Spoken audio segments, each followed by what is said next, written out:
Eu atuo com treinamento e desenvolvimento de pessoas, né? Reprogramação de crenças, treinamento corporativo. Mas esse Thiago que você vê aqui hoje, lá atrás, começou fazendo panfletagem no semáforo. Exatamente. Né? Lá atrás, na minha trajetória, o diálogo interno dizia assim para mim: Hamilton, você não vai conseguir, você não é bom o suficiente. Você não vai chegar, talvez o teu corpo, na época já com a obesidade, na época já, eu sempre falo até para os meus clientes que eu precisava ser grande para ser visto.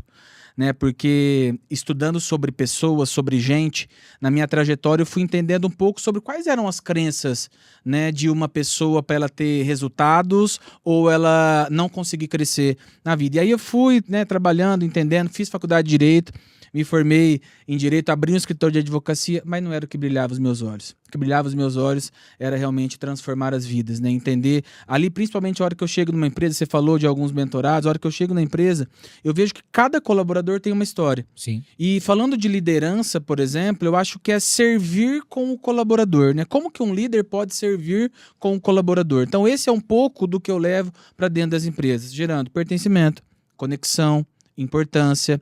Quando eu trato, por exemplo, com um empresário, eu falo que cada um tem um termostato.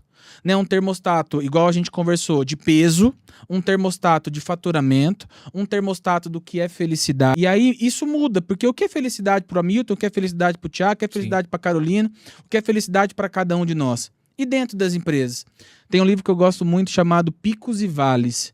E aí, nesse livro, ele fala o seguinte: os aprendizados quando você está no vale, que eu tenho certeza que todos nós temos uma história no vale, né? Sim. Eu falo que o vale é quando a gente chega em casa e a água cai na nossa cabeça e a gente não tem que provar mais nada para ninguém, né? Boa. Eu não tenho que estar ali nos stories, eu não tenho que estar ali provando nada. Mas o que a gente aprende também quando está no pico? Mas o que eu falo pro empresário, Milton? Adianta eu chegar no pico, né? Crescer, faturar, meu Deus, só que eu olho pro lado e eu não tenho com quem celebrar isso. Exatamente. Eu não tenho o motivador, as pessoas passaram e eu não vi. Então esse é um pouco, eu acho que da minha identidade, né? Como mentor, palestrante e treinador.